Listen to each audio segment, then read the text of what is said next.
បាទសូមគោរពជម្រាបសួរដល់អស់លោកអ្នកបងប្អូនដែលជាអ្នកសំណប់របស់ព្រះទាំងអស់គ្នា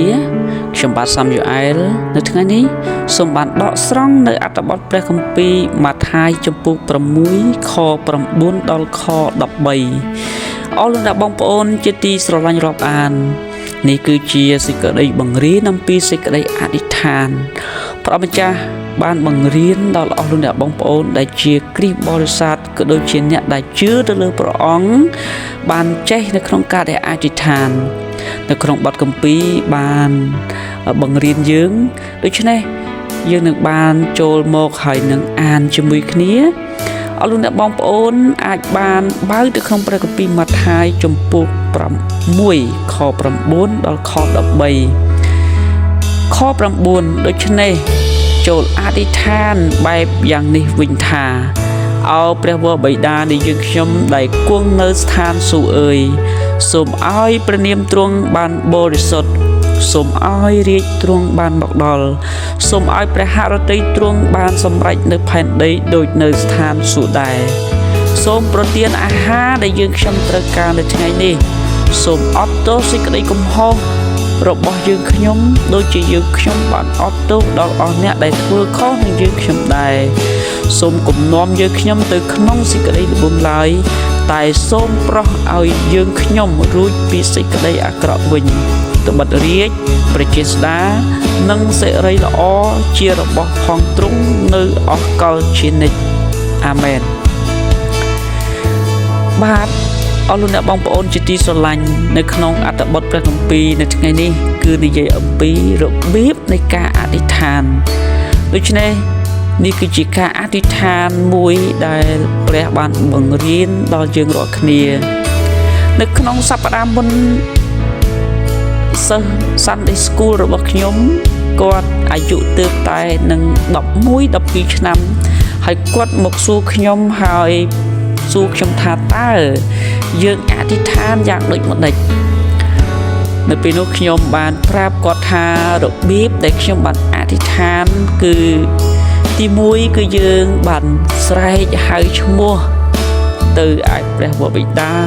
ឬក៏ឈ្មោះនៃព្រះយេស៊ូវគ្រីស្ទឬក៏ឈ្មោះនៃព្រះវិញ្ញាណបរិសុទ្ធហើយចំណុចទី2គឺឲ្យយើងបាននិយាយអំពីការអរព្រះគុណអញ្ចឹងយើងត្រូវនិយាយអំពីការអរព្រះគុណសម្រាប់យើងដែលយើងទទួលបានការការពារទទួលបានចំណុចណាផ្សេងទៀតបាននិយាយនៅក្នុងចំណុចនេះហើយចំណុចទី3ខ្ញុំបានប្រាប់ទៅដល់សិស្សរបស់ខ្ញុំថាគឺយើងទូលសូមនៅអ្វីដែលយើងចង់ឲ្យព្រះអង្គបានធ្វើការ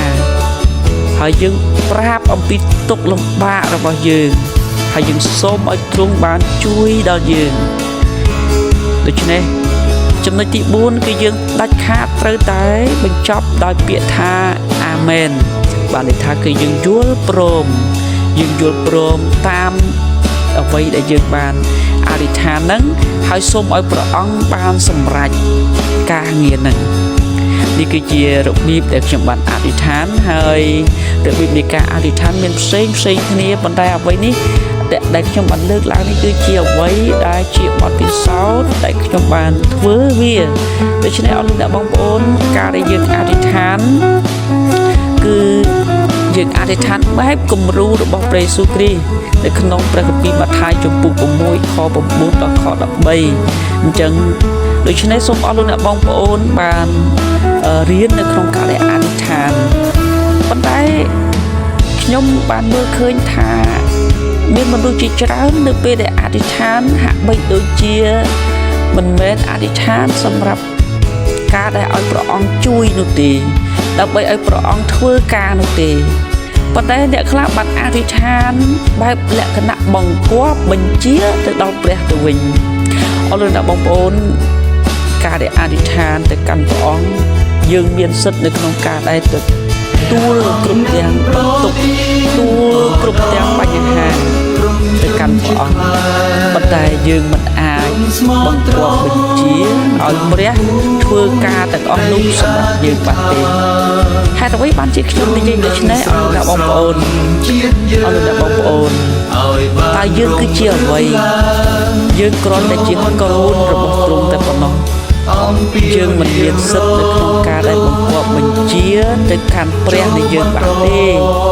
ព្រះអង្គគឺជាព្រះរបស់យើងខ្ញុំលើកឧទាហរណ៍មួយថាអស់លោកអ្នកបងប្អូនមានកូនហើយយើងគឺជាឪពុកម្ដាយរបស់ពួកគេតើអស់លោកអ្នកបងប្អូនបើសិនជាកូនរបស់យើងសុំយើងឬក៏ប្រាប់រឿងនឹងអ្វីមួយដែលគាត់ចង់បានមកប្រាប់យើងដើម្បីឲ្យយើងធ្វើការឲ្យគេហើយតាមការទាំងអស់នោះយើងមើលឃើញថាការសុំរបស់កូនរបស់យើងវាមិនមែនសុំបែបលក្ខណៈត្រឹមត្រូវនោះទេអរលោកអ្នកបងប្អូនជាទីស្រឡាញ់រាប់អាននៅក្នុងនាមយើងជាឪពុកម្ដាយតើយើងស្ដាប់តាមបង្គាប់បញ្ជារបស់កូនរបស់យើងឬក៏យើងមានសិទ្ធិនៅក្នុងការដែលគ្រប់គ្រងទៅលើកូនរបស់យើងប៉ុន្តែគឺយើងជាឪពុកម្ដាយគឺយើងមានសិទ្ធិនៅក្នុងការដែលដឹកនាំគ្រប់គ្រងដល់កូនរបស់យើងដូច្នេះកូនរបស់យើងមិនអាចបង្គាប់បញ្ជាយើងឲ្យយើងធ្វើតាមគាត់នោះបានទេដូចគ្នាដែរអស់លោកអ្នកបងប្អូនយើងដែលជាកូនរបស់ព្រះយើងមិនអាចបង្គាប់បញ្ជាព្រះឲ្យធ្វើការទាំងអស់នោះតាមការចង់បានរបស់យើងនោះទេអស់លោកអ្នកបងប្អូនជាទីស្រឡាញ់រាប់អានតើយើងធ្លាប់ទេនៅក្នុងការដែលអធិដ្ឋានបែបលក្ខណៈបង្គាប់បញ្ជាដល់ព្រះពិតណាស់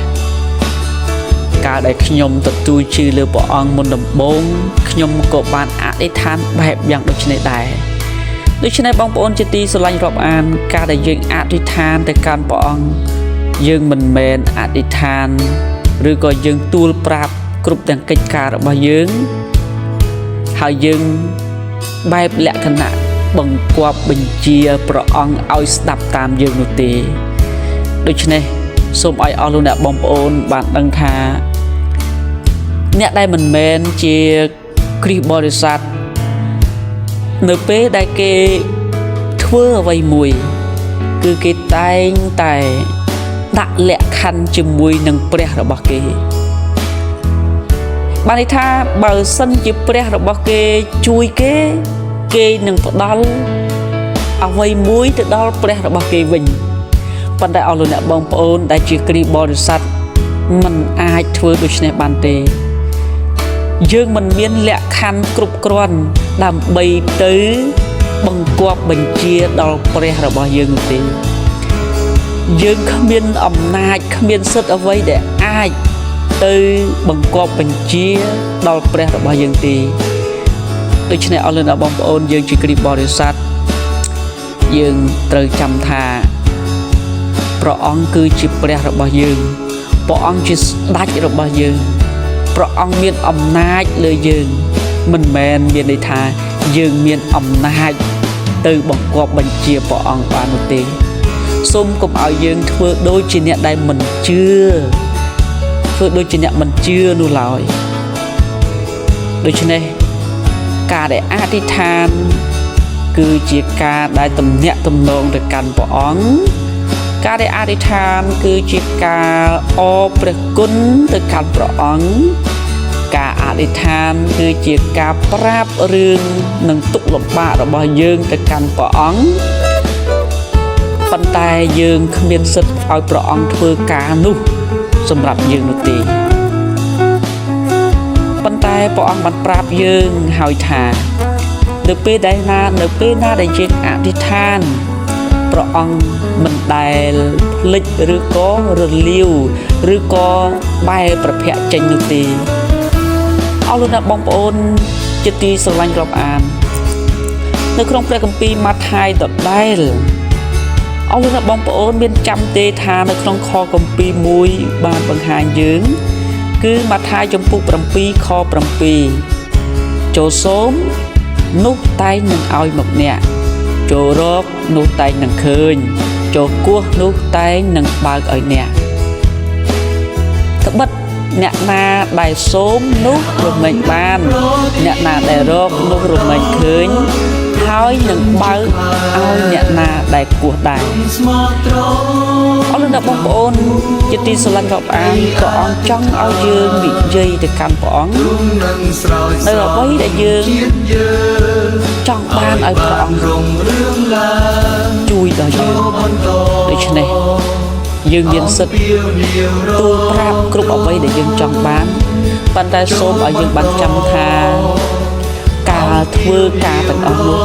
គឺព្រះអង្គជាអ្នកសម្រេចដូច្នេះនៅថ្ងៃនេះ